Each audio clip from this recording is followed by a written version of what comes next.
श्री गुरु चरण सरोज रज निज मन मुकुर सुधार बरनौ रघुवर विमल जस जो दायक फल चार।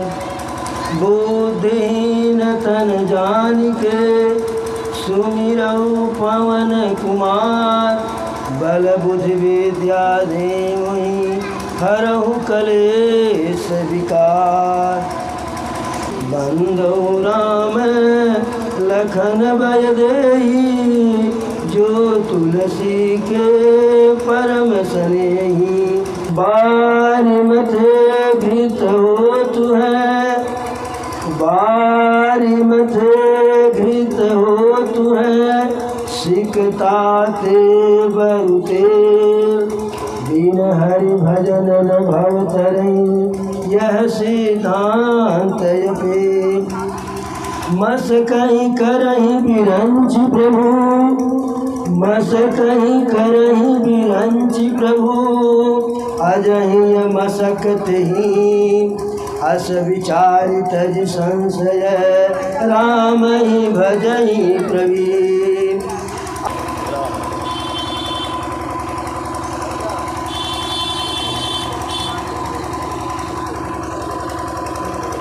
चंद्रम पवित्रम पावनासा आपदा प्रकाश तिष्ठतु सर्वदा।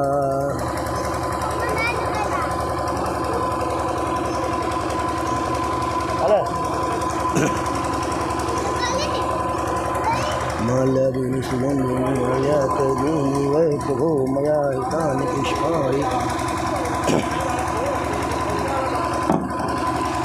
आजु धन्यमय धन्ययति यद्यपि सब विधि। निज जन जानि राम मुहि संत समागम दीन। जासु नाम भव भेषज हरन घोर त्रयशूल। जासु नाम भव भेषज हरन घोर त्रयशूल। सो कृपाल मोतो पर सदा रहि अनुकूल। परम सौभाग्य की बात है, आज इस श्रीमद् भागवत कथा के पांडाल में राम नाम का चर्चा करने का अवसर मिला। आज इस पांडाल में उस कथा की चर्चा होगी कि जिस कथा का रचयिता कोई व्यक्ति या मनुष्य नहीं है।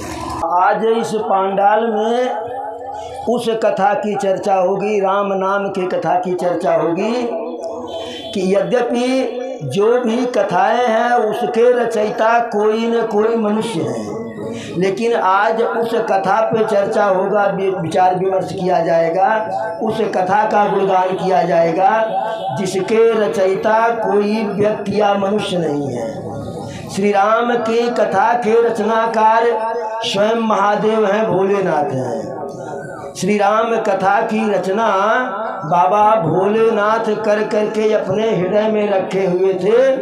अरे रचि महेश निज मानस राखा और पाई सुसमय शिवासन भाखा। श्री रामचरित मानस की रचना करके बाबा भोलेनाथ अपने हृदय में रखे हुए थे। शंभु कीन यह चरित सुहावा और बहु कृपा करी महि सुनावा। इस सुंदर चरित्र का सुंदर गुणगान की रचना भोले बाबा करके रखे हुए थे। जब शुभ अवसर आया, सुंदर समय आया तो माता पार्वती को सुना दिए। श्री राम कथा को प्रारंभ किया जाए, गुणगान शुरू किया जाए, उसके पहले श्री राम नाम के महिमा के बारे में, श्री राम के कथा के बारे में, और श्री राम की कथा और राम का गुणगान वही होता है जहाँ संत रहते हैं और संत का सत्संग होता है। तो श्री राम के महिमा के बारे में, श्री राम के कथा के बारे में, संत और सत्संग की महिमा के बारे में थोड़ा सा जान लिया जाए। यद्यपि कि राम के नाम के महिमा के संबंध में कहा गया है, अरे राम न सकहीं नाम गुण गाई, और कहाँ करो कहीं लागी बड़ाई। कहाँ लगी नाम बड़ाई, और राम न सकहीं नाम गुण गाई। राम के नाम की जो महिमा है उसका गुणगान स्वयं प्रभु श्री राम नहीं कर सकते हैं, क्योंकि प्रभु श्री राम के द्वारा डायरेक्ट में जो है कुछ ही लोगों को मोक्ष मिला जो है। लेकिन प्रभु श्री राम के नाम का स्मरण करके जाप करके अरबों खरबों लोग भव सागर पार कर गए। तो राम से भी राम के नाम की महिमा है, बड़ी है। राम से बड़ा राम को नाम। तो राम के नाम के महिमा का गुणगान करना हमारे बस की बात नहीं है, या किसी के बस की बात नहीं है। लेकिन सबसे बलिष्ठ पक्षी होता है बाज। वह भी आकाश में उड़ता है अपने बल पौरुष के अनुसार, लेकिन आकाश का था नहीं लगा पाता है, आकाश को नाप नहीं पाता है। और मच्छर हैं, मक्खी हैं, यह भी आकाश में अपनी क्षमता के अनुसार जो है उड़ते हैं, यह भी आकाश को माप नहीं पाते हैं। तो इसी प्रकार जो है राम के नाम का गुणगान जो है करने में कोई भी सक्षम नहीं है, लेकिन हर कोई करता है। उसी प्रकार से हम भी सक्षम नहीं हैं, लेकिन अपने बुद्धि विवेक के अनुसार जैसे सूर्य का प्रकाश हो उसके सामने जुगनू दिखाया जाए, टार्च जलाया जाए, वही जो है प्रयास किया जाएगा। नारद जानो नाम प्रतापु, और जग प्रिय हरि हरि हर प्रिय आपू। प्रभु श्री राम के नाम के प्रताप को बहुत थोड़ा नारद बाबा जानते थे, और वही थोड़ा सा प्रभाव प्रताप को जानने के कारण यह हुआ जग प्रिय हरि। श्री हरि पूरे संसार को प्रिय है, और हरि हर प्रिय आपू। और नारद बाबा शंकर जी को भी प्रिय हैं और श्री हरि को भी प्रिय है। नाम जपत प्रभु कीन्ह प्रसादु, और भगत शिरोमणि भय प्रहलादु। भक्त प्रहलाद कोई गुण नहीं था, कोई सर्टिफिकेट नहीं था, कोई पदवी नहीं था। असुरराज हिरण्याकश्यप के पुत्र थे, लेकिन हिरण्याकश्यप से उपेक्षित थे। सिर्फ प्रभु के नाम का स्मरण करके नारायण नारायण करते करते जो है भक्त शिरोमणि भय प्रहलादु। असुर के यहाँ उत्पन्न बालक, असुर राज के यहाँ उत्पन्न बालक जो है भक्तों में सिरमौर बन गया। इसी तरह से ध्रुव सगलानी जपऊ हरि नाऊ, और पायऊ अचल अनुपम ठाऊ। प्रभु के भक्त ध्रुव प्रभु का नाम बड़े हंसी खुशी से नहीं जाप रहे थे। चित्रकूट में रवि रहे रघुपति अवध नरेश, चित्रकूट में रवि रहे रघुपति अवध नरेश। जा पर विपदा परत है, और सोई आवत यही देश। राम के दरबार में सुख से तो शायद कोई आता है, जब कहीं से कोई सहारा नहीं मिलता है, घर से, परिवार से, समाज से, राज्य से जो प्रताड़ित होते हैं, उपेक्षित होते हैं, वही वहाँ आते हैं प्रभु के दरबार में।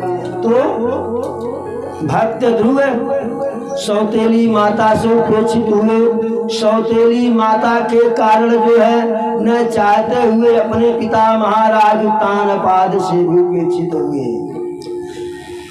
तब जा करके अपनी माता से कहे, माता कोई ऐसा स्थान बताओ कि जो राजा के गोद के समकक्ष हो। तो उनकी माता कहीं, पुत्र एक स्थान है जो राजा के गोद से भी उच्च है, उससे उच्च कोई स्थान नहीं होता है।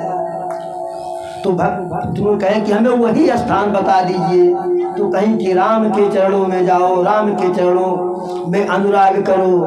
तो ध्रुव सगलानी जपऊ हरि नाऊ और पायऊ अचल अनुपम ठाऊ। भक्त ध्रुव ग्लानि के साथ, पीड़ा के साथ, दुख के साथ जो है प्रभु के नाम का जाप किए। परिणाम क्या हुआ कि भक्तों में जो है प्रथम लकीर में वह स्थापित हो गए और उनके नाम से एक नक्षत्र बन गया, एक तारा बन गया। और देखिए बड़ी विचित्र बात, सारे तारे अपने स्थान का परित्याग करते हैं, वह टहलते रहते हैं, लेकिन भक्त ध्रुव के नाम से जो तारा है वह तारा अटल है, उत्तर दिशा में टिमटिमाता ही रहता है।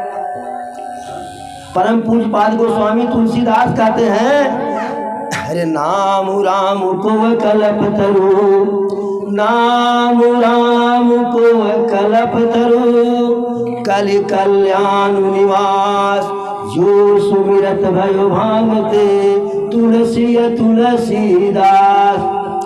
राम का नाम इस कलयुग में कल्प वृक्ष की तरह से है, जो कलयुग के कल्याण करने वाला है। और राम के नाम का स्मरण करके ही तुलसी बाबा का अगर आप जब वह राम के चरणों में अनुराग हुआ, उसके पहले का जीवन देखा जाए जो है तो ऐसा जीवन नहीं है कि जिसके कारण कोई तुलसी बाबा का सम्मान करे। आज भी जो पुरुष अपनी पत्नी में हद से अधिक आसक्त होते हैं, लोग उनके व्यंग से कहते हैं तुलसीदास, तुलसीदास हो गए। यानी पत्नी से अत्यधिक अनुराग करने वाले को लोग कहते हैं, चिढ़ाते हैं तुलसीदास, नाम तुलसीदास रख देते हैं। तो यह स्थिति तुलसी बाबा की थी। लेकिन जो सुमिरत भयो भांग से तुलसी तुलसीदास, तुलसीदास जो है तुलसीदास ही हो गए। परम पूज्य पाद गोस्वामी तुलसीदास हो गए। कुछ लोग भगवान तुलसीदास कहते हैं। और प्रभु के नाम की एक महिमा और है, भाय कुभाय अनख आलसहु, और नाम जपत मंगल दिस दसहु। चाहे हमारे राघवेंद्र सरकार का नाम प्रेम से लीजिए, बिना प्रेम के लीजिए, नाराज होकर के लीजिए, आलस्य के साथ लीजिए, चाहे जैसे लीजिए, सिर्फ नाम लीजिए। नाम जपत मंगल दिस दसहु। जैसे आप नाम का उच्चारण करना शुरू करते हैं तो सामने से ही नहीं, दसों दिशाओं से आपका मंगल ही मंगल होता है, कल्याण ही कल्याण होता है। कैसे?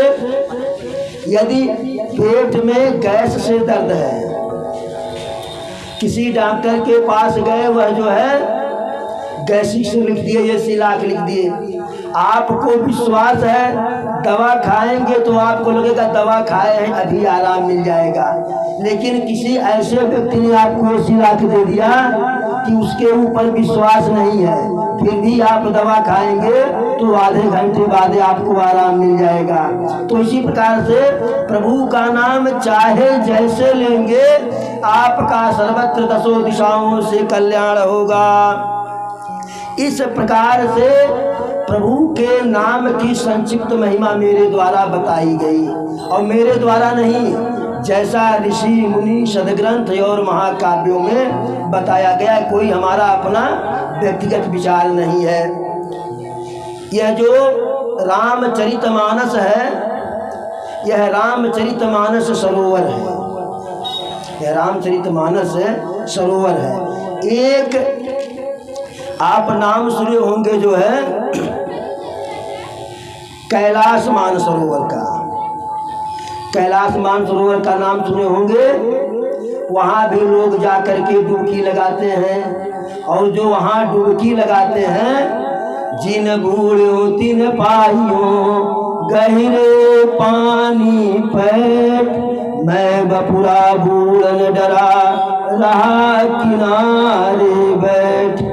तो वहाँ जो मानसरोवर में डुबकी लगाते हैं, कैलाश मानसरोवर में, वह जब गहराई में डुबकी लगाते हैं तो परिणाम स्वरूप मोती लेकर के आते हैं। लेकिन जो इस श्री रामचरितमानस सरोवर में डुबकी लगाते हैं तो यह मोती नहीं, राम नाम की भक्ति लेकर के, राम नाम का रस लेकर के और राम नाम का प्रसाद लेकर के आते हैं। कैलाश मानसरोवर में डुबकी लगाएंगे, यदि आपको तैरना नहीं आता है, असावधानी हुई तो आप डूब जाएंगे, मर जाएंगे। लेकिन श्री रामचरितमानस सरोवर में डुबकी लगाएंगे, तैरना नहीं आता है, प्रभु को सब कुछ समर्पित करके डुबकी लगा लीजिए। जितने गहराई में जाएंगे तो यहाँ डूब करके मरने की समस्या नहीं है। जो जितने गहराई में डूबेगा वह उतने तर जाएगा। कैलाश मानसरोवर में भी 4 घाट है और यहाँ भी 4 घाट है। कथा के महिमा के बारे में बताना इसलिए आवश्यक होता है कि जब तक आप या हम कोई किसी भी वस्तु के बारे में उसके गुण दोष को नहीं जानते हैं तब तक विश्वास नहीं होता है। जाने बिन न होई प्रतीति और बिन प्रतीत होई नहीं प्रीति। जब तक ज्ञान नहीं होगा उसके बारे में तब तक विश्वास नहीं होगा। जब विश्वास नहीं होगा तो प्रेम नहीं होगा।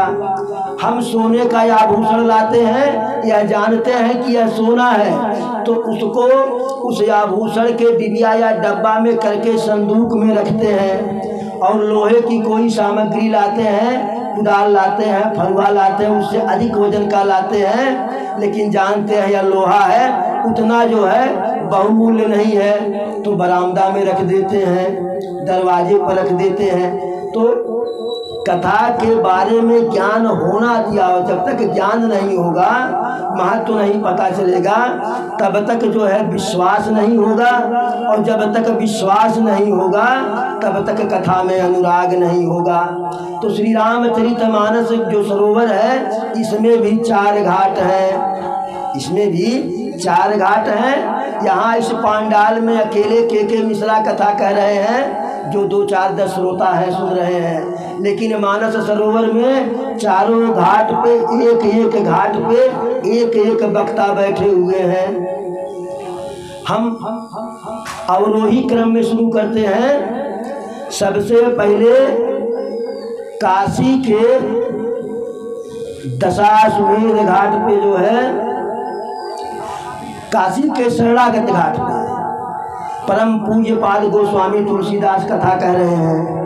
श्रोता स्वयं गंगा मैया हैं या संत समाज हैं और कोई नहीं है तो तुलसी बाबा स्वयं वक्ता हैं और स्वयं श्रोता है। क्योंकि बाबा कहते स्वांत सुखाय तुलसी रघुनाथ गाथा। बाबा यश प्राप्त करने के लिए श्री रामचरितमानस को लिपिबद्ध नहीं किए थे। प्रभु जानत सब बिना ही जनाए, काहू कवन सिद्ध लोक रिझाए। हम राम का भजन कर रहे हैं तो उन्हीं को जनाना वह अपने आप जान रहे हैं। तो संसार में तबला और ढोल बजाने से कोई लाभ है तुलसी बाबा को नहीं था। तो काशी के शरणागत के घाट पे जो है कथावाचक जो है तुलसी बाबा है। दूसरे कथावाचक जो है प्रयागराज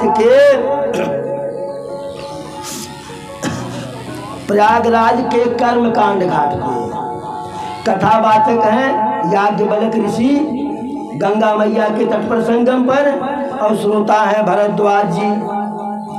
तीसरे घाट पे कैलाश पर्वत पे बाबा स्वयं भोलेनाथ जो कथा को लिखे हैं वही जो है कथा कह रहे हैं। और श्रोता जो है कहीं व्यास है महेश्वर, कहीं व्यास है महेश्वर, श्रोता स्वयं भवानी, कहीं व्यास है महेश्वर। तो वहाँ जो है कैलाश पर्वत के ज्ञान घाट पर वक्ता भोले बाबा हैं और श्रोता माता पार्वती हैं। और चौथे वक्ता श्रोता सुमेरु पर्वत से उत्तर सुदूर जो है नील पर्वत पे जो है भक्ति घाट है। वहाँ वक्ता है कागभूषण जी और श्रोता कौन है? प्रभु के परम भक्त परम साथ चल रहने वाले गरुड़ जी हैं। कागभूषण जी कथा कह रहे हैं, गरुड़ जी सुन रहे हैं। इस प्रकार से चारों घाट पे चार वक्ता अलग अलग श्रोता को कथा सुना रहे हैं। तुलसी बाबा कहते हैं, प्रभु श्री राम के कथा के बारे में कहा गया है, कथा श्रवण कर मिट जाती है, कथा श्रवण कर मिट जाती है, जन्म जन्म की व्यथा सुनो श्री राम कथा, सुनो श्री राम कथा, कथा श्रवण कर मिट जाती है, कथा श्रवण कर मिट जाती है, जन्म जन्म की व्यथा सुनो श्री राम कथा, सुनो श्री राम कथा। तो श्री राम कथा के बारे में तुलसी बाबा क्या कहते हैं? राम कथा कली कामद गाई, और सकल सजीवन मूरी सुहाई, बुध विश्राम सकल जन रंजन, और राम कथा कली कलुष विभंजन। राम कथा कली कामद गाई। कलयुग में प्रभु श्री राम की कथा जो है कामधेनु गाय की तरह से है। सकल सजीवन मूरी सुहाई, सारी इच्छा को पूर्ण करने वाली है श्री राम की कथा जो है। बुध विश्राम सकल जन रंजन, राम कथा कलि कलुष विभंजन। जो विद्वान है बुद्धिमान है, या विद्वान बुद्धिमान कम मानिए संत हृदय है, उनको राम की कथा सुनने से उनके मन को विश्राम मिलता है। अरे मन कर अनल, मन कर विषय, अनल बन जरही, अहो ये सुखी जो यही सर परही। मन का विषय रूपी हाथी काम इच्छा माया भ्रम रूपी अग्नि के वन में जलता है, लेकिन हो ही सुखी जो यही सरप रही। श्री रामचरितमानस सरोवर में, राम कथा रूपी सरोवर में जब पड़ जाता है तो सुखी हो जाता है। अरे तेरा परमार्थ बन जाए, तेरा परमार्थ बन जाए, श्री नारद के जथा सुनो श्री राम कथा, सुनो श्री राम कथा।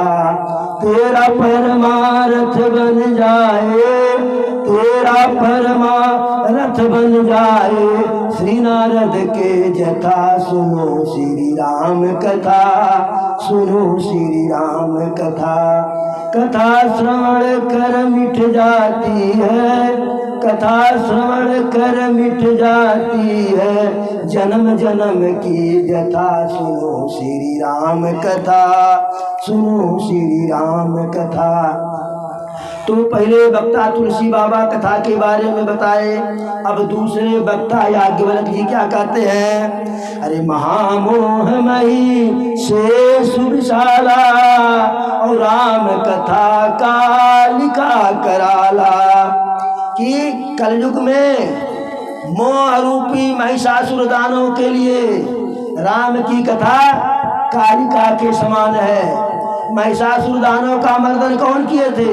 कालिका जी की थी, काली जी की थी। तो मोह रूपी अज्ञानता रूपी अंधकार रूपी महिषासुर दानव के मर्दन को करने के लिए प्रभु श्री राम की कथा साक्षात कालिका के समान है। और क्या बताए? राम कथा शशि किरण समाना, और संत चकोर करहि जय पाना। राघव सरकार की कथा चंद्रमा के शीतल किरणों के समान है, और जितने बढ़िया चंद्रमा निकले रहते हैं, बढ़िया किरण होती है, जितने स्वच्छ धवल रहते हैं, उतने चकोर पक्षी यहीं से टुकुर टुकुर चंद्रमा के किरणों को निहारते हैं, लगता है कि रसास्वादन कर रहे हैं। तो उसी प्रकार से राम की कथा चंद्रमा के किरण की समान है और संत समाज चकोर पक्षी की तरह से राम नाम के कथा का रसास्वादन करता है। अरे पी कर तू भी अमर हो जाए, पी कर तू भी अमर हो जाए, श्री हनुमंत यथा सुनो श्री राम कथा, सुनो श्री राम कथा। तू भी पी कर अमर हो जाए, तू भी पी कर अमर हो जाए, श्री हनुमंत के जथा सुनो श्री राम कथा, सुनो श्री राम कथा। कथा श्रवण कर मिट जाती है, कथा श्रवण कर मिट जाती है, जन्म जन्म की व्यथा सुनो श्री राम कथा। अब भोले बाबा की बारी आई। भोले बाबा कहे माता पार्वती से, हे देवी राम कथा कली बिटप कुठारी, और सादर सुन गिरी राजकुमारी। प्रभु श्री राम की कथा कलयुग में अमर बवर विस्तृत अनियंत्रित डाली को जैसे कुल्हाड़ी काट देती है, वैसे मन की अनियंत्रित इच्छाओं को प्रभु की कथा जो है काट छाट के बराबर कर देती है। जैसे जब वृक्षों की कुछ टहनियाँ बहुत दाएं बाएं हो जाती हैं तो उनका स्वरूप सुंदर नहीं लगता है, तब उनकी कटाई छटाई करनी पड़ती है। ऐसे जब हमारे मन की इच्छा जो है कुछ अधिक ही विस्तृत हो जाती है तो उसके कटाई छटाई के लिए जो है राघव सरकार की कथा है। राम कथा सुंदर कर तारी, और संशय विहग उड़ावन हारी। राघव सरकार की कथा संशय रूपी भ्रम रूपी पक्षी को उड़ाने के लिए सुंदर तारी की तरह से है। मान लीजिए यहीं बहुत ज़्यादा जो है पक्षी हो तो एक एक पक्षी को भगाने के लिए कंकड़ मारने की आवश्यकता नहीं है, ऐसे ऐसे ताली बजाएंगे सब अपने आप भग जाएंगे। तो जो हमारे अंदर संशय है भ्रम है, प्रभु श्री राम की कथा को सुन करके सारा संशय चला जाएगा। कैसे? अरे तेरा सब संशय भागेगा, तेरा सब संशय भागेगा, माँ पार्वती के जथा सुनो श्री राम कथा, सुनो श्री राम कथा। तेरा सब संशय भागेगा, तेरा सब संशय भागेगा, माँ पार्वती के जथा सुनो श्री राम कथा। कथा श्रवण कर मिट जाती है, कथा श्रवण कर मिट जाती है, जन्म जन्म की व्यथा सुनो श्री राम कथा, सुनो श्री राम कथा।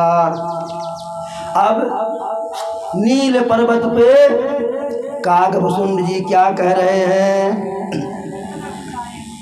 गरुड़ जी से कहते हैं, अरे यस रघुपति लाउर गारी, और दनुज विमोहन जन सुखकारी। हे गरुड़ जी, प्रभु की लीला ऐसी है, दनुज विमोहन दुष्टों का संहार करने वाली है और जन सुखकारी सज्जनों का कल्याण करेगी और दुष्टों का संहार करने वाली है। अरे कहे भूषुंड सुनहु खगनायक, और राम कथा सेवक सुखदायक। कागभूषुंड जी कहते हैं, हे पक्षियों के राजा, हे आकाश के राजा, प्रभु श्री राम की कथा जो है उनके सेवकों को अर्थात भक्तों को संतों को सुख प्रदान करने वाली है। तुझको भी मुक्ति मिल जाए, तुझको भी मुक्ति मिल जाए, माँ सबरी के यथा सुनो श्री राम कथा, सुनो श्री राम कथा, सुनो श्री राम कथा। तो यह चारों वक्ता चारों घाट पे प्रभु श्री राम के महिमा के और कथा के बारे में कह रहे हैं। लेकिन एक बात और है, प्रभु की कथा हर जगह नहीं कहनी चाहिए। कहाँ नहीं कहनी चाहिए? जे श्रद्धा संबल रहित है, जे श्रद्धा संबल रहित है, नहीं संतन कर सा तिनहि कहूँ मानस यज्ञ में, तिनहि कहूँ मानस यज्ञ में, अति जिनहि न प्रिय रघुनाथ। जिनके अंदर प्रभु के कथा में, प्रभु के चरणों में श्रद्धा न हो, प्रेम न हो, जो सत्संग नहीं किए हैं, उनके लिए राघव सरकार की कथा जो है अगम होती है और उनके सामने कहना भी नहीं चाहिए। जो कुतर्क करने वाले हों, कुतर्की के सामने कभी भी ठाकुर बाबा की कथा भूल करके नहीं कहनी चाहिए। और कुतर्क से कुछ मिलता नहीं है हमको, ध्यान दीजिए, कुतर्क से हमें कुछ भी नहीं मिलता है। एक छोटा सा उदाहरण, एक दंपति का पुत्र जो है विदेश से पढ़ करके आया, अकेले संतान था, माता पिता विदेश पढ़ने के लिए भेज दिए, गणित की बढ़िया पढ़ाई करके आया। तो जब आया स्वदेश तो माता पिता एकदम प्रसन्न कि बाबू आ रहे हैं। प्लेट में 2 लड्डू रखा गया कि बाबू जलपान कर लो। बेटा तो गणित पढ़ करके आया था, कुतर्की था, कहा मां मैं इस 2 लड्डू को 3 लड्डू सिद्ध कर सकता हूं। मां कही बेटा जब दुइया है तो कैसे 3 सिद्ध करोगे? मां तुम ही पहले सिद्ध कर दो। तो माँ कही कि बेटा हम तो नहीं कर पाएंगे। कहा माँ मैं कर सकता हूँ। माँ बहुत परेशान कि जो है ही नहीं वह कैसे सिद्ध होगा। बेटा कहा कर दूंगा। माँ कही कि बाद में करना, पहले बेटा यात्रा की थकान है, प्यास लगी है, जलपान कर लो। कहा ना पहले 2 लड्डू का 3 लड्डू सिद्ध करके तब हम जलपान करेंगे। माँ कही भाई जैसा तुम्हारी इच्छा, पहले सिद्ध कर दो 2 का 3। तो वैसे कहा माँ कहो 1 लड्डू, तो माँ कही 1 लड्डू। दूसरे पर कहा 2 लड्डू, तो माँ कही 2 लड्डू। अब कहा 2 1 3। तो 2 1 3 गणित का सर्वमान्य सिद्धांत है कि 2 1 3। तो कहा माँ देखो मैं 2 लड्डू को 3 सिद्ध कर दिया, 2 1 3। अब वह बार बार 2 1 3 कर रहा है। माँ बिल्कुल भौचक्क गई, समझी नहीं पा रही है। बगल में पिता बैठा हुआ था। तो बाप होता है, बाप तो बाप होता है। बेटा कितना भी विद्वान हो जाए, लेकिन बाप के दिमाग में जैसे अनुभव में बाप के यहीं तक रहेगा, यहाँ तक नहीं जाएगा, लंबाई में चाहे जहाँ चला जाए। तो बाप कहा बेटा तुम्हारी माँ पढ़ी लिखी नहीं है, गणित के नियमों को नहीं जानती है, हम समझ गए कि लड्डू 3 है। बेटा एकदम प्रसन्न कि पिताजी हमारे सिद्धांत को मान गए, जो है हम इनको कच्चा दे दिए, मूर्ख बना दिए। लेकिन बाप तो बाप ठहरा। बाप कहा बेटा 1 लड्डू हम, ध्यान दीजिए, बाप कहा बेटा 1 लड्डू मैं खा ले रहा हूँ, दूसरी लड्डू तुम्हारी माँ खा ले रही है, और जो तीसरा तुमने सिद्ध किया, तीसरा लड्डू तुम खा लो। बोलो प्रभु श्री रामचंद्र की। अब उस कुतर्क से उसको मिला क्या? अर्थात तो कुछ नहीं मिला। कुतर्क में सिर्फ हम समय बर्बाद करते हैं और दूसरे को छोटा दिखाने का प्रयास करते हैं। कुतर्की को मिलता कुछ भी नहीं है। तो बाबा जी यही कहे कि जिनके अंदर कुतर्क है, प्रभु के चरणों में अनुराग नहीं है, उनके सामने भूल करके श्री राम की कथा मत कहिएगा। और एक बात और देखिए, बड़े मजे की बात बता रहे हैं। यदि कथा में बैठे हैं तो जो व्यक्तिगत व्यथा होती है उतने देर के लिए परित्याग कर दीजिए। यदि कथा में शरीर से बैठे हैं तो मन से भी बैठिए। एक छोटा सा उदाहरण, अभी आप लोग जो है श्रीमद् भागवत की कथा में महात्म्य सुनेंगे। महात्मा सुनेंगे, या हो सकता है कथा हुई हो तो सुन लिए हो। उसमें धुंधकारी कथा सुनता है और बाकी आत्मपुर गांव के, आत्मनगर गांव के सारे लोग कथा सुनते हैं। गोकर्ण जी कथा सुनाते हैं। अब जब कथा पूरा होता है तो भगवान के पार्षद भगवान का विमान लेकर के आते हैं, धुंधकारी को लेकर के जाने लगते हैं। गोकर्ण कहते हैं आप कौन हो? तो कहते हैं भगवान के पार्षद हैं और धुंधकारी को लेकर के जा रहे हैं बैकुंठ धाम। ये हुआ क्यों? उन्हीं को लेकर के जा रहे हो? तो कहें कि भगवान की कथा 7 दिन तक पूरे मन के साथ सुने। गोकर्ण जी कहे कि कथा तो यहाँ बहुत से लोग सुने, तो हम सबको बैकुंठ लेकर के चलिए। तो भगवान के पार्षद कहे हाँ कथा सब सुने, लेकिन कथा सुनने में सब में भेद रहा। धुंधकारी मन लगा करके कथा सुने, जल अन्न का परित्याग करके कथा सुने। और जब कथा मैंने समाप्त होती थी, एक दिन की रात्रि होती थी, तो धुंधकारी रात भर बेचैन रहते थे कि सुबह कथा फिर कब होगी।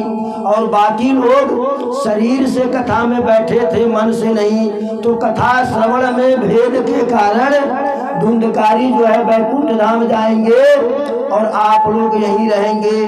तब जब वह कथा समाप्त हुई उसके दूसरे दिन से गोकर्ण जी फिर कथा शुरू किए। अब इसे जब दोबारा कथा शुरू किए तो सारे गांव के लोग एकदम मनोयोग से कथा सुने, जल अन्न का परित्याग करके कथा सुने, सोए तक नहीं। तब जब वह कथा समाप्त हुई तब इस बार भगवान के पार्षद नहीं आए, स्वयं भगवान आए और पूरे गांव वालों को अपने दिव्य विमान में बैठा करके बैकुंठ धाम लेकर के गए। तो कथा में बैठने से लाभ नहीं मिलेगा। जब तक हम मन लगा करके कथा में नहीं बैठेंगे तब तक कुछ नहीं होने वाला है। प्रभु श्री राम की कथा कहीं कहाँ जाए? राम कथा के तेई अधिकारी और जिनके सत्संगत अति प्यारी। जिनको सत्संगत अच्छी लगती हो, सत्संगत में जिनका मन लगता हो, जिन्हें सत्संगत प्रिय हो, वही प्रभु श्री राम के कथा को सुनने के अधिकारी हैं। और जिनको सत्संगत अच्छी न लगे न वह राम की कथा सुनने के योग्य हैं और न सुनाना चाहिए। कैसे?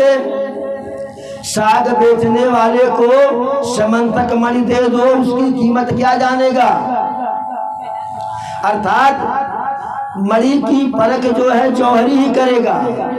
तो जिसका प्रभु के चरणों में अनुराग होगा वही कथा श्रवण करेगा, अन्यथा जिसका अनुराग नहीं होगा दिखावा में आ भी जाएगा, बढ़िया कपड़ा पहन करके दाएं बाएं देखेगा कि लोग देख ले कि हम कथा सुनने आए हैं, हाजिरी लगाने आएगा। एक बार बोलो सियावर रामचंद्र की। तो राम के नाम की महिमा, राम के कथा और मानस सरोवर की महिमा हो गई।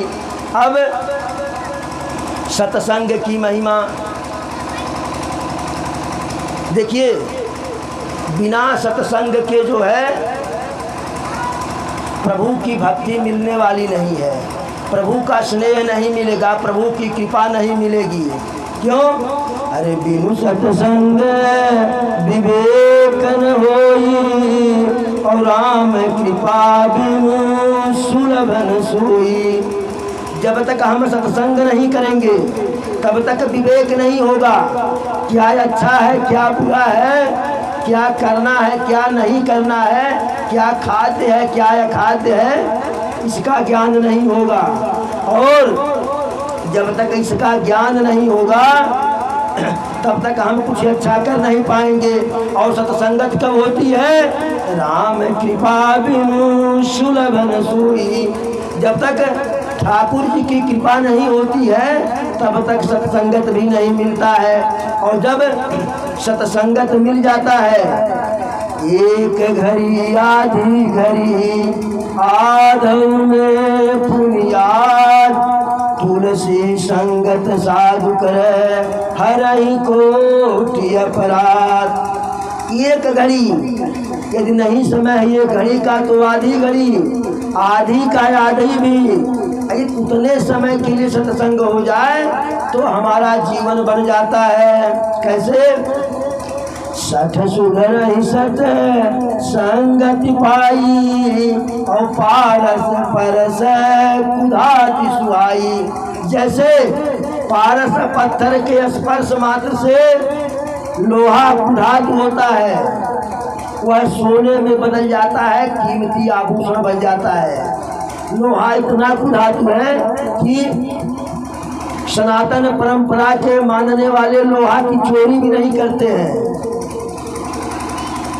लेकिन वही लोहा पारस पत्थर के स्पर्श से सोना में बदल जाता है। वैसे ही कितना भी मूर्ख हो, कितना भी शठ हो, जड़ हो और अधम हो, सत्संग को पाकर के सुधर जाता है। सत्संगत दूर लभ संसारा और निमिष दंड भरिए कौबारा। एक निमिष के लिए, एक पल मात्र के लिए सत्संगत मिल जाए तो जीवन धन्य, लेकिन इस संसार में सबसे दुर्लभ सत्संग ही है। धन्य घड़ी सोई जब सत्संगा, धन्य घड़ी सोई जब सत्संगा और धन्य जन्म तुझे भगति अभंगा। वही समय धन्य है, वही घड़ी धन्य है कि जिसमें सत्संग हो जाए, और वही जीवन धन्य है कि जिस जीवन में ब्राह्मण के चरणों में अनुराग हो जाए। यह सत्संग की थोड़ी सी महिमा है। यद्यपि सत्संग की महिमा जो है संत से सत्संग है, और संत की महिमा के बारे में कहा गया है, विधि हरिहर कवि को विद्वानी और कहत साधु महिमा सकुचानी। ब्रह्मा जी, स्वयं विष्णु जी, शंकर जी, बड़े बड़े कवि और विद्वान संत की महिमा को कहने में झेप सा जाते हैं, क्योंकि संत की महिमा बड़ी विशाल है और जो वाणी से व्यक्त करते हैं तो वाणी सीमित है। संत प्रभु का भक्त होता है, और प्रभु के भक्त के बारे में कहा गया है, मोर मन प्रभु अस विश्वासा और राम से बड़ा राम कर दासा। ऐसा मन में विश्वास होना चाहिए कि राम का जो भक्त है, ठाकुर बाबा का जो सेवक है, वह राम से बड़ा होता है। कैसे बड़ा होता है? एक छोटी सी कहानी है। एक बार मेला में पति पत्नी गए, मेला में भीड़ ज़्यादा रही, कहीं धक्का मुक्की हुआ, भगदड़ हुआ, तो दोनों एक दूसरे से बिछड़ गए। अब पति पत्नी को ढूंढ रहा है, पत्नी पति को ढूंढ रही है। एक बहुत जो है मज़े की बात जो है कि यदि दो लोग मेला में साथ गए, बिछड़ गए, तो दोनों एक दूसरे को न ढूंढिए। जो उसमें चालाक हो वह ढूंढे, और जो अपने को समझता हो कि हम कम चालाक हैं, वह एक जगह स्थिर हो जाए तो मिलने का चांस बढ़ जाता है। लेकिन वहाँ दोनों ढूंढने लगे। अब पति ढूंढते ढूंढते थक गया जो है। उसी मेला में प्रभु श्री राम का मंदिर था। मंदिर में गया, लिखी न दरोगा जी हमारी पटिया धनिया हेरा गई मेला में। बाहर से ही दूर से प्रभु को प्रणाम किया। प्रभु, आपके मंदिर में, आपके मेला में आए थे, पत्नी गायब हो गई। पुजारी कहा क्या बात है, हमको बताओ। तो कहा क्या बताऊं, मेला देखने आए थे, पत्नी गायब हो गई। तो पुजारी कहा ऐसे पत्नी मिलेंगी? अरे कुछ प्रसाद लाओ चढ़ाने के लिए, कुछ रुपया पैसा लाओ, भगवान को अर्पित करें, भगवान सब मिलाएंगे। अब वह पैसे वाला पार्टी वाला था जो है, पूंजीपति था, बड़ा सा गया जो है फूल का थाल खरीदा और 5 किलो लड्डू उसमें रखा जो है, और ऊपर से 500 की नोट रखा। अब लेकर के लाइन में खड़ा, हमारी बारी आवे तो जाएं। ठाकुर बाबा के मंदिर के बगल में हनुमान जी का मंदिर था। अब हनुमान जी का पुजारी देख रहा है, एक तो फूल की थाली जो है, ऊपर से 5 किलो लड्डू, ऊपर से 500 का नोट। अब सोच रहा है सारा राघव सरकार के चरणों में चला जाएगा, उस इधर आए तो इधर भी काम बने। तो धीरे से सरकार दिया। अब मरता सो क्या नहीं करता, बेचारा परेशान था, वहाँ भी गया। तो हनुमान जी के मंदिर का पुजारी कहा कि क्या बात है, काहे इतना परेशान हो? कहे परेशान न रहे तो क्या करें, पत्नी मेला में गायब हो गई है। तो हनुमान जी के मंदिर का पुजारी कहा है पत्नी गायब हो गई है। कहे हाँ। तो कहे जब पत्नी गायब हो गई है तो हाँ प्रभु के मंदिर में क्या कर रहे हो? पत्नी मिलाने का काम थोड़ी न करेंगे, पत्नी तो खोजने का काम हमारे बजरंगबली करते। कहे अरे वो मालिक हुआ करेंगे, ये तो उनके सेवक हैं। तो कहा यह मालिक सेवक की बात नहीं हो, छोड़ो। कौन सा विभाग किसके पास है? भाई जैसे मुख्यमंत्री योगी जी हैं, लेकिन जिसके पास शिक्षा विभाग होगा तो शिक्षा में अच्छाई लाने की जिम्मेदारी उसी की होगी। वह कहा कि यह तो विभाग हमारे बजरंगबली के पास है। अब वह मानने को तैयार नहीं। कहा अच्छा ये बताओ श्री राम जी के बारे में कुछ जानते हो? कहाँ जानते हैं। कहा तब तो यह भी जानते होंगे कि उनकी भी पत्नी गायब हुई थी। कहा हाँ यह भी जानते हैं। तो कहा कौन पता लगाए थे, खोज कौन किए थे? तो कहा बजरंगबली। तो हनुमान जी के मंदिर का पुजारी कहा जब वो अपनी वाली नहीं खोज पाए तो तुम्हारी वाली कहाँ से खोज करके लाएंगे? बोलो बजरंगबली की। अब बात उसके समझ में आ गई कि भाई तो अपनी पत्नी का तलाश नहीं कर पाए, हमारी का कैसे करेंगे? वह फूल की थाल जो है 5 किलो लड्डू 500 वही जो है दे दिया, बजरंगबली का भोग लग गया। अब इसे संयोग ही समझिए जो है, पत्नी घूमते टहलते उसी मंदिर में उसी समय पहुंच गई जो है, पति पत्नी मिल गए, प्रसन्न हो गए। तो इसीलिए हमारे परम पूज्य पाद गोस्वामी तुलसीदास कहते हैं मोर यमन प्रभु अस विश्वासा और राम से बड़ा राम कर दासा। राघव सरकार से अधिक महत्व जो है राघव सरकार के सेवक का है। संत उदय संतत सुखकारी और विश्व सुखद जिमी इंदु तमारी। संत का उदय होना, संत का प्रकट होना, संत का मिलना वैसे सुखकारी है जैसे रात्रि में चंद्रमा के उदय हो जाने से अंधकार नष्ट हो जाता है। और संत की एक महिमा और है, संत हृदय नवनीत समाना और कहीं न कभी पर कहीं न जाना। संत का हृदय जो है कवियों ने कहा कि मक्खन के समान कोमल होता है, लेकिन फिर आगे बाबा जी कहते हैं कहीं न कभी पर कहीं न जाना। कहने को तो कभी लोग कह दिए लेकिन कहना जाने नहीं। क्यों? क्योंकि अरे निज परिताप द्रवई नवनीता और पर दुख द्रवित संत सुपनीता। मक्खन तो तब पिघलता है जब उसे आँच आती है, लेकिन संत जो है अपने आँच पर कभी द्रवित नहीं होता है। वह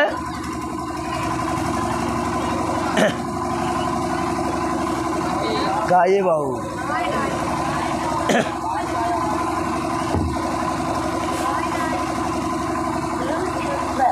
चालू करा कैसे बोली? हाँ हाँ। और मक्खन के ऊपर जब स्वयं आँच पड़ती है, ताप पड़ता है, तब पिघलता है, लेकिन संत अपने दुख को बर्दाश्त कर लेता है।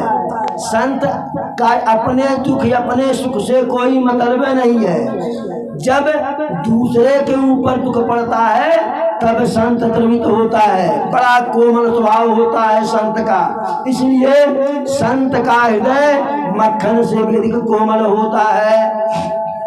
एक बार की बात है, एक संत जी जंगल के रास्ते से जा रहे थे। एक बहेलिया मारे से पक्षियों को जाल में बझाए हुए जो है लेकर के जा रहा है।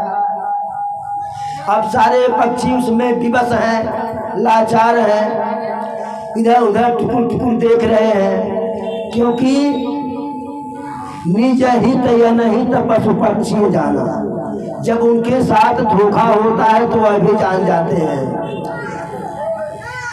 मंदिर में पशु पक्षी जाकर के चारा ले लेते हैं, मंदिर के अंदर चले जाते हैं, लेकिन मस्जिद की दीवार पर कोई पक्षी नहीं बैठता है, क्योंकि उस पक्षी को पता होता है कि मस्जिद पे हमें चारा नहीं मिलेगा, मस्जिद पे हम जाएंगे स्वयं चारा बन जाएंगे। तो जितने पक्षी बैठे हुए उसमें जाल में फंसे हुए थे, सब असहाय दीन भाव से टुकुर टुकुर चे चे चे चे कर रहे हैं। संत जी जा रहे हैं, नारद देखा विकल जयंता, दया लागी कोमल चित संता। जब नारद जी जयंता को देख करके जो है द्रवित हो गए, तो इस संत जी सारे पक्षियों को देखे बड़ा द्रवित हुए। कहे काश यदि मनुष्यों की तरह से पक्षी भी पड़े होते तो आज यह जाल में नहीं फंसते। वहीं से संत जी वापस हो लिए। जंगल में जितने छोटे बड़े पक्षी पाए, सबको जो है पढ़ाने के लिए बड़ा सा पिंजरा बनवाए और सबको पकड़ पकड़ करके पिंजरे में कैद किए। सबको लगे पढ़ाने। पढ़ाए क्या? बहेलिया आएगा, जाल बिछाएगा, दाना फैलाएगा, हम उड़ते हुए जाएंगे, दाना देखेंगे, ललचाएंगे, नहीं खाएंगे, नहीं खाएंगे, नहीं फंसेंगे, नहीं फंसेंगे। ऐसे पढ़ाते रहे तो रटा दिए। विद्या बन विवेक उपजाए, श्रम फल कीन परस्वर पाए।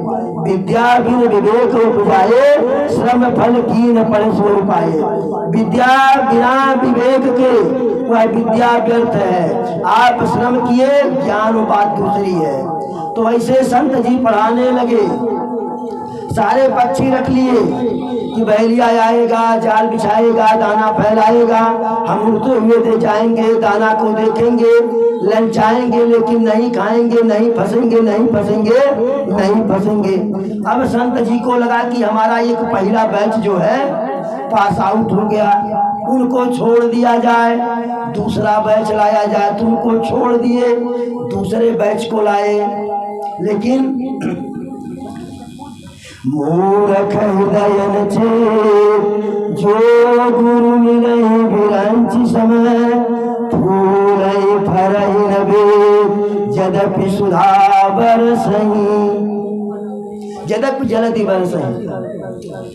इस प्रकार से अब पढ़ने का कार्य पक्षियों का नहीं है, शिक्षा पक्षी के लिए नहीं है, पक्षी के लिए शिक्षण नहीं प्रशिक्षण है। लेकिन अब संत जी पढ़ा दिए, दूसरा बैच लाए, पढ़ा रहे हैं। एक बार फिर उसी रास्ते से जा रहे हैं और सारे पक्षी जाल में फंसे हुए हैं और कहते हुए जा रहे हैं, बहेलिया आएगा, जाल बिछाएगा, दाना फैलाएगा, हम दाना को देखेंगे, ललचाएंगे, नहीं खाएंगे, नहीं फंसेंगे, नहीं फंसेंगे। संत जी को लगा कि यहाँ तो सारा पढ़ाई लिखाई व्यर्थ है। लेकिन संत का हृदय इतना कोमल होता है।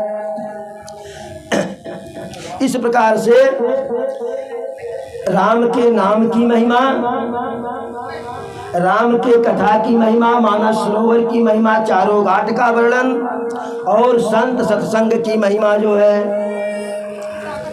कही गई। अब बाबा तुलसीदास श्री राम कथा को आगे बढ़ा रहे हैं।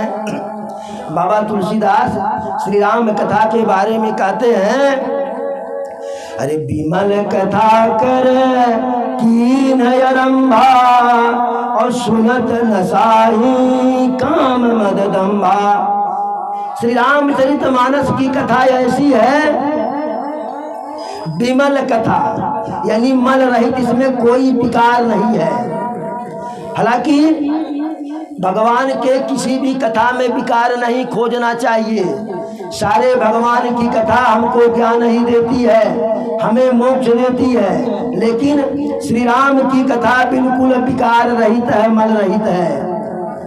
भेद नहीं करना चाहिए, क्योंकि को बड़ छोट कहते अपराधू, कथा में भेद नहीं करना चाहिए। ठाकुर बाबा में भेद नहीं करना चाहिए, भगवान में भेद नहीं करना चाहिए, संत में भेद नहीं करना चाहिए, विद्वान में भेद नहीं करना चाहिए।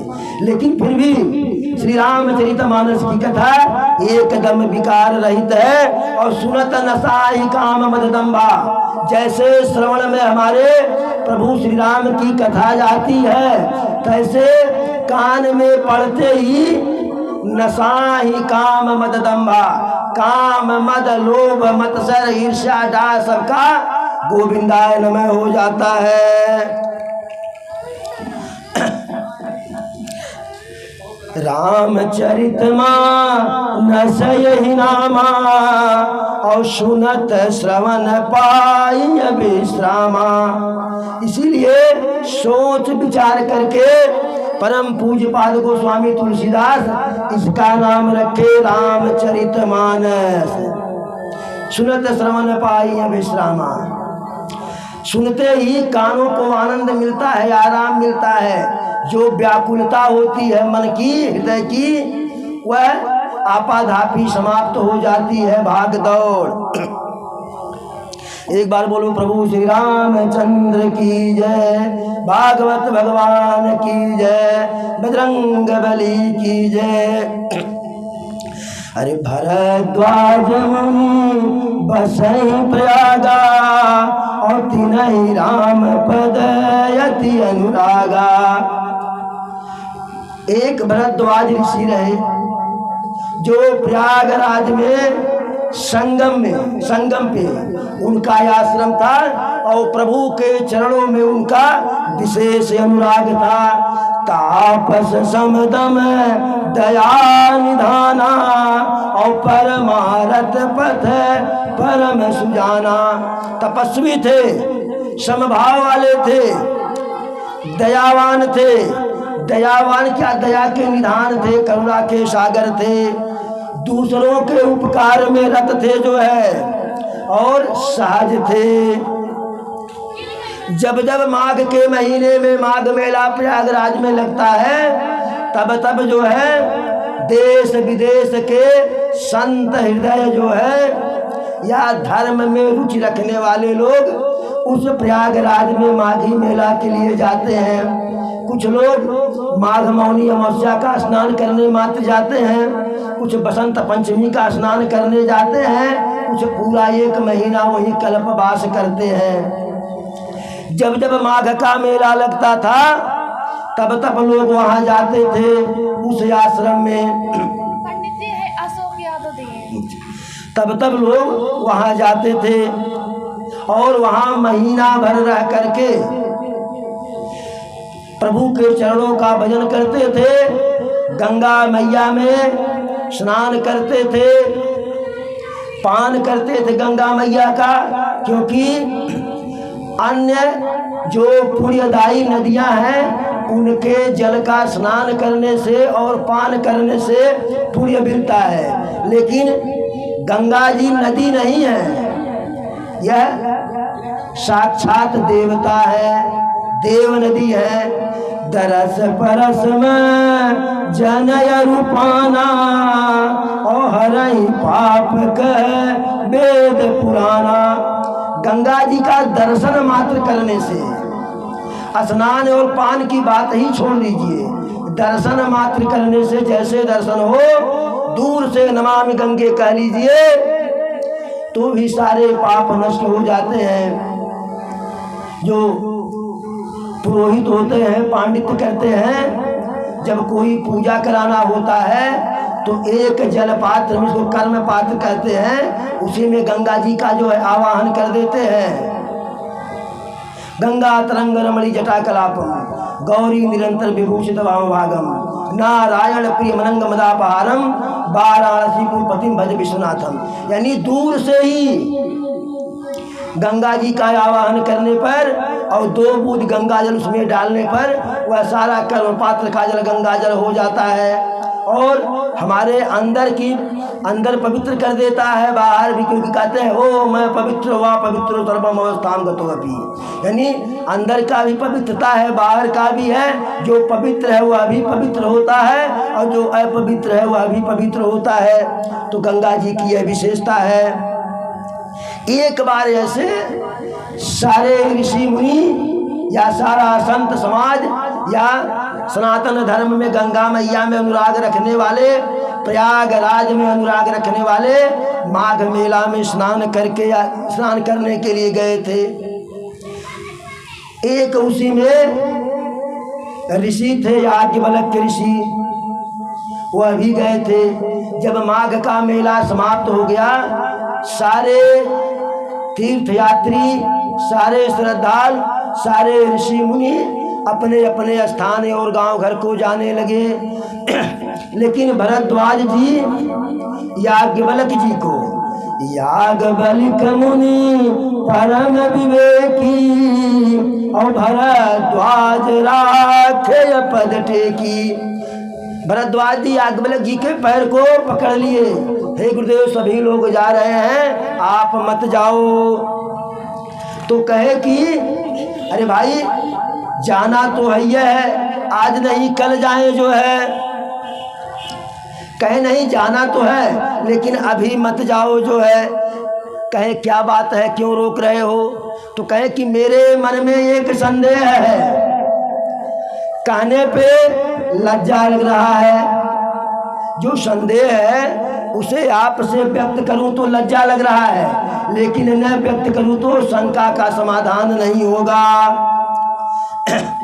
अरे यस विचार प्रगट्यउ निज मोह और हरहु नाथ करी जन पर छू। यह विचार करके कि गुरु के सामने शर्म नहीं करना चाहिए, ईश्वर के सामने लज्जा नहीं करनी चाहिए, मित्र के सामने लज्जा नहीं करनी चाहिए। कहे इसीलिए मैं आपसे प्रकट कर रहा हूँ और मेरे अज्ञान और मोह को आप जो है समाप्त कीजिए मेरे ऊपर कृपा करके। कहे प्रश्न भी तो करेंगे।